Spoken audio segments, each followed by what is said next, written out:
Hello there, Vampire Squad. Welcome to a story of horror and terror. Today we're going to be reading a horror story from r/no sleep, titled as Part of a Strange Medical Study. I was offered 5,000 to be killed, then revived, in hopes of discovering the afterlife.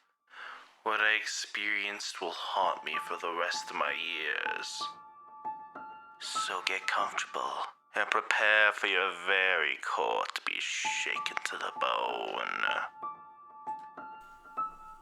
Be sure to like and subscribe. And without further ado, let's get started. Alright, Jack, are you ready? After being strapped down by the orderlies, an older gentleman with a white coat stepped over and looked down at me as my back caressed the cold metal slab I was fastened to. I presumed that this was Dr. Covenwood, the lab's head of operations. I guess so. This was risky business. I would be humanely injected and gassed with various chemicals to render me, quote-unquote, medically dead. Then I would be revived to report my findings as part of a study on near-death experiences and the afterlife. If, and that's a big if I survive, $5,000 will be deposited into my bank account as payment. Don't worry, Jack. We've done this dozens of times so far, and have yet to lose a single soul. You'll be fine. I know what you're thinking, and you're right. This was not legal by any stretch of the imagination. No one in their right mind would have even agreed to participate in such a study. But I was truly desperate. The pandemic left me jobless, and the bills were piling up. An old college buddy who works for the lab knew about my situation and reached out to recruit me for the project. Alright, Jack, I'll be in the next room behind the one-way glass. You'll be able to hear me over the intercom. Once we start, there is no going back. This is your last chance. Are you absolutely sure you want to go through with this? I mulled it over for a moment, but the choice was clear. There were certainly other options at my disposal for recouping my financial losses, but that wasn't the only reason I agreed to take part in the study. The real reason I was risking my life ran much, much deeper than that. Let's do it, Doctor. A smile spread across his face. That's the spirit. Dr. Covenwood scurried out to the control room and fired up the intercom as quick as he could, probably to get the ball rolling before I changed my mind. Remember, Jack, you'll only be gone for 30 seconds. Then we'll bring you back. Still, it may seem a lot longer to you once you're, well, wherever it is you're going. Time dances to the beat of its own drum in some places. Retain what information you can upon waking, and tell us what you've seen.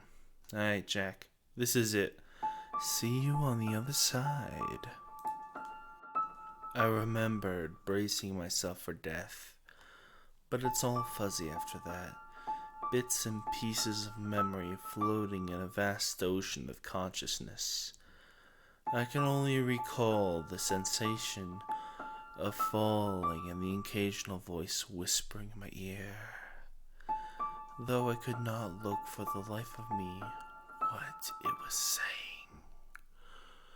When I finally came to, the scene in front of me took form and revealed my surroundings. However inexplicable it may seem, I was in what appeared to be the lobby of a large building. There were hardwood floors, lavish staircases, and gorgeous rays of light flooding the room from tall stained glass windows. On every side of me, directly in my line of sight, was a desk and what appeared to be a receptionist. He looked and he smiled. "You must be Jack. Please, come with me." In an instant, without even getting up from the seat, the man was in front of me. Before I could react, he took me by the arm and we appeared somewhere upstairs by the balcony in front of a door. "Here you are, room 371. The overseer will see you now." And just like that, he vanished again. Thanks, I guess. Overwhelmed by everything, I didn't enter the room right away, and instead leaned over the railing and surveyed the area. That's when I noticed a plethora of shelves lining the walls, each with their own collection of jars, a soft light emanating from within. I wanted to study them further, but was cut off by a booming voice that echoed through the hall. "Come in, Jack. I haven't got all day." It was coming from room 371. Not wishing to further test the patience of whatever being was summoning me, I opened the door and walked in. "Please, Jack, have a seat." Sitting at the desk in the room was a clean-cut man in turn-of-the-century attire, gesturing at the chair in front of me. I sat and the man stared me down. It was as if he was trying to intimidate me. It was working. "All right, on with it.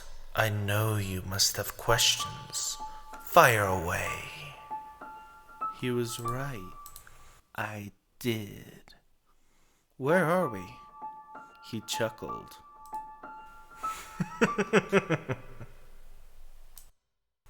"You humans are so predictable.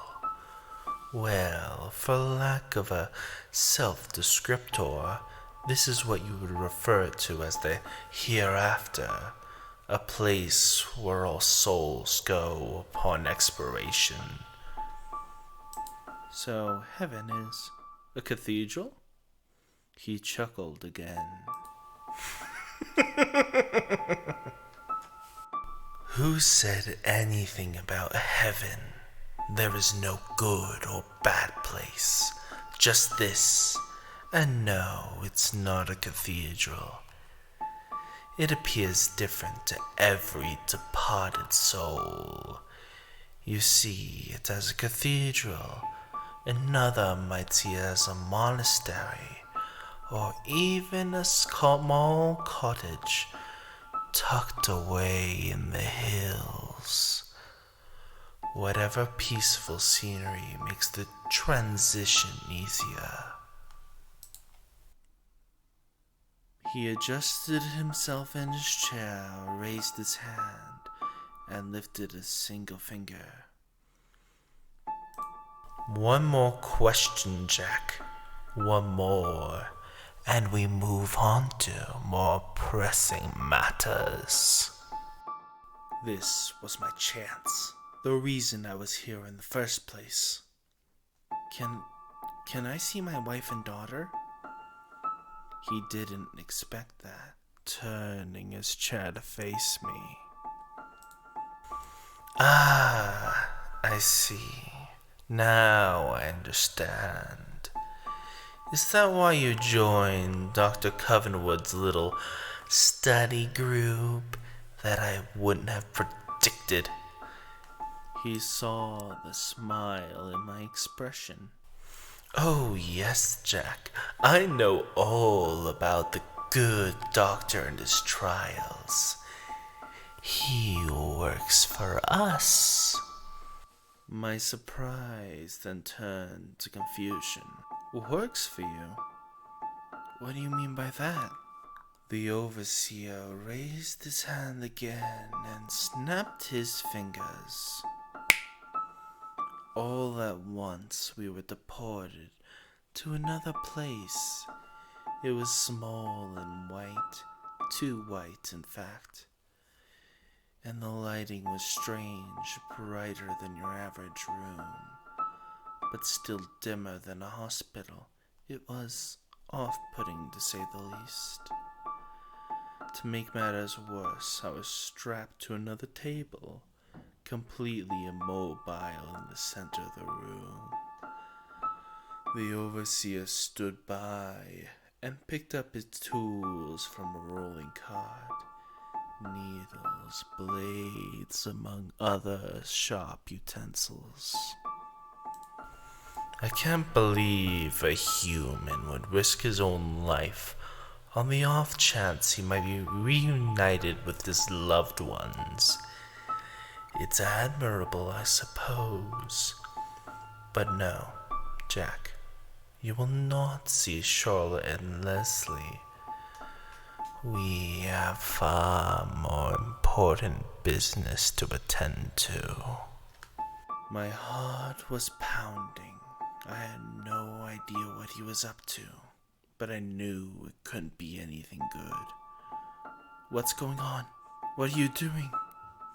He cracked a smile. Well, Jack, what the good doctor failed to let you in on was that our agreement involves him sending us wayward souls. In exchange, we offer him information about our world. We walked around to the opposite side of me with the card and pushed it up against the table. I winced and let out a small scream.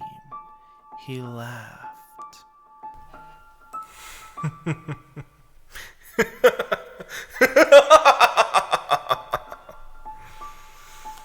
You see, Jack, human souls are a delicacy in our world. The taste, it's so intoxicating. He closed his eyes and trembled. We were never meant to devour souls, but we've been here for oh so long. Billions of years, maybe more. We, like all things, need stimulation. To that end, we face but one obstacle. The pesky laws of this realm dictate that we can neither lie nor take what isn't ours. It's a failsafe of the Creator's design, put in place to keep us from harming you, making it physically impossible to extract your soul without consent. You must give it to us willingly. Though frightened, I mustered the courage to respond. Why would I do something like that? He replied with a horrible grin.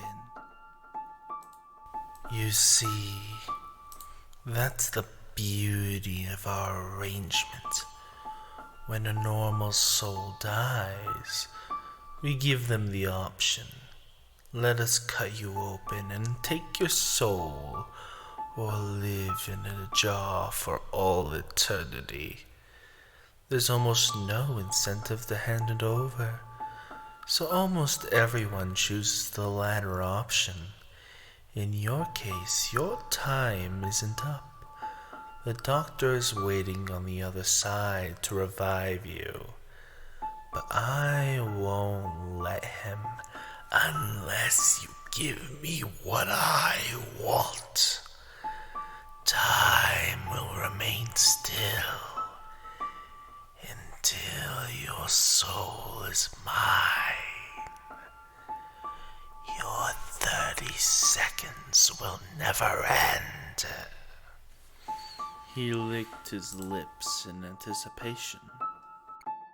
If you want to go back, just say the word. Otherwise, get comfortable. It was a lot to process. Still, none of it mattered. Seeing my wife and daughter again was the only thing keeping me going. Knowing that I couldn't be with them eliminated any incentive I would have had to continue living. No, you can't have it all stay. His smile vanished as he threw the cot and grabbed me by the shoulders, placing his face directly over mine. His eyes were now red, and his mouth full of dagger-like teeth overlapped to one another in a grotesque pattern. You will give me your soul, and I will rip away every last fiber of your flesh to get it. He dug his silver blade into my chest and drooled over the wound. It was like battery acid, worse than any pain I had ever felt before. I screamed in agony. He backed away, wiped his chin, and his face returned to normal. Sorry about that. I got a little carried away. Still, you will agree to my terms, or suffer further torment. The pain was immense, but I would not bow to him. No, I refuse. His grin returned. You misunderstand, Jack. The torture you will experience is not of a physical nature. He snapped his fingers, and we were transported again, somewhere else entirely.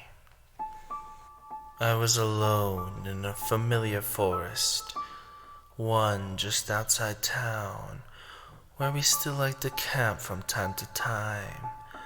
The sun was setting as the evening drew near. The air was still and the wildlife quiet. This was the night they died.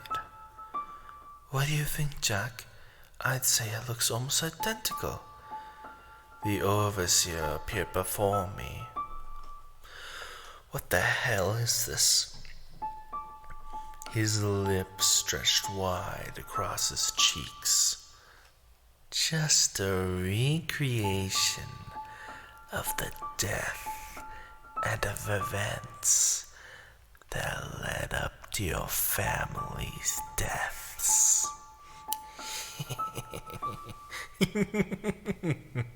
I looked at him in disbelief. You remember, don't you? You were out here gathering firewood while they played by the lake. A tear rolled down my cheek. Stop it, he continued. When Leslie fell, you bumped her head on the dock and then sank deep beneath the water. Charlotte called out to you, but you were nowhere to be found. It happened as he spoke of it. Jack, she fell in. Jack, oh, help. Oh my God, she's unconscious, Jack. Just as I did that night, I dropped the branches in my hand and ran as fast as I could towards the lake. Recreation or not, I could not ignore my family. Your wife jumped in to save her, but her legs were far too weak to swim. The overseer appeared at every tree I passed, his voice staying with me every step of the way. The physical therapy worked wonders, but she had only been out of her wheelchair for a month. He was right. On her way to work, Charlotte was struck by a drunk driver. She survived, but her spine suffered a lot of damage. The doctors weren't sure she would ever walk again. The camping trip was supposed to be a celebration. It was the first thing Charlotte wanted to do when she was upright again. "Stop it, you bastard!" Charlotte continued to call out for me. "Jack! Jack!" Her voice was muffled by the water. And the water she was treading. There was a sickening gurgle in between her outbursts, a gut-wrenching sound that haunted my every nightmare for months to come, and rang in my ears even after waking. You arrived at the lake, but you were too late. I ran over, tears wetting my face, and pulled Charlotte and Leslie from the water. The overseer stayed close and observed. I tried my best to administer chest compressions and CPR, but it was no use. My girls were dead, and I could do nothing but sob over their corpses. "All right, Jack. Time for round 2. I turned to the overseer standing by my side and took a swim and a swing. But there was no connection. My fist stopped inches from his smug face, halted by an unseen force. He cackled in response. "Why are you doing this?" "You know why, Jack. Give me your soul or submit to this existence. You will be stuck here forever, left to relive the worst night of your life, again and again." I ran to the lake, faster this time. Still, when I arrived, they were gone. "That's right, Jack. No matter what happens, this will be the conclusion. We will never make it in time. Never." We appeared back in the forest. "What will it be, Jackie?" "No, I won't do it. I can save them. This time, I know I can." The overseer's eyes became red as he moved from tree to tree. "Then suffer." Charlotte continued to call out for me. I continued to run. After it was done, again and again and again and again. All the while, the overseer stayed, watched and laughed. Eventually I cried myself dry.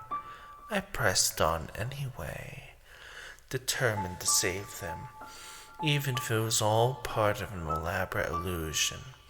I needed this more than the overseer knew. Eventually he interrupted. "Stop, Jack." I ignored him at first. "Jack, stop."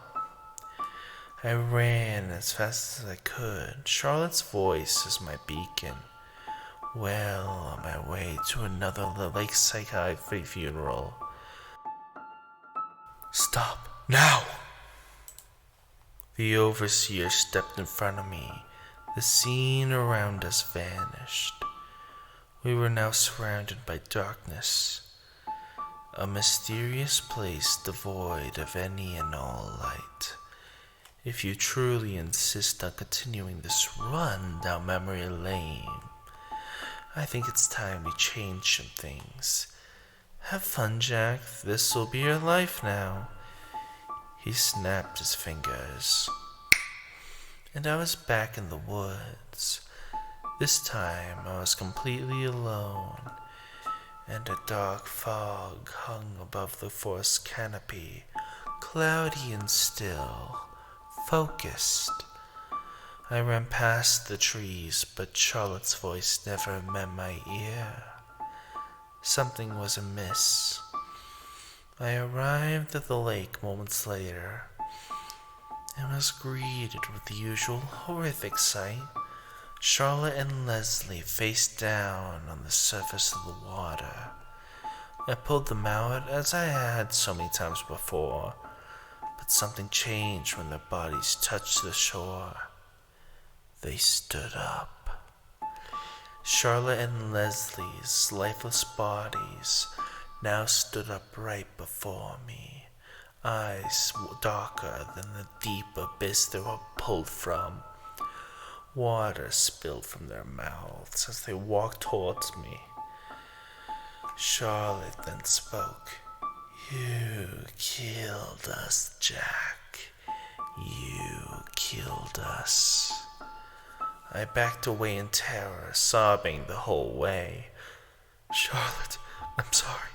I'm so sorry." Leslie stepped ahead. "Why didn't you save me, Daddy?" I fell to my knees as they approached. "I love you both so much. I miss you terribly.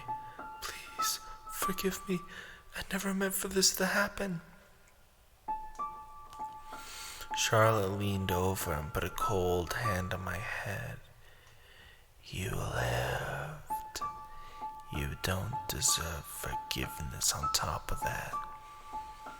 She pressed her lips to mine, and then the taste of death coated my tongue. I tried to disconnect, but she forced me against with her brute strength. Her arms wrapped tightly around my head. Then she began sucking the air from my lungs. Leslie chimed in. "This is how we felt, Daddy. We couldn't breathe. Now you can be like us." I struggled and struggled, but couldn't break free, just before losing the last drop of air in my lungs. Something happened. It was faint at first, but then grew to an audible whisper. I recognized it as it crept into my ear. It was the same disembodied voice that followed me to the afterlife. I could now tell that it was that of Charlotte, the real Charlotte. "Save us, Jack." I didn't know what she meant. "Please, Jack. You have to make a deal with the overseer." "Make a deal? Okay, I could do that." By some miracle, I was able to root myself away and inhale as much oxygen as I could in one breath.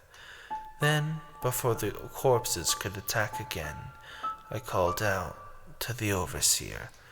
"Okay, I'm ready to bargain." The dead versions of Charlotte and Leslie vanished. The sky opened up, revealing a full the moon. The dealing was about to commence. Where will it end? Find out next time in With Me, the Count.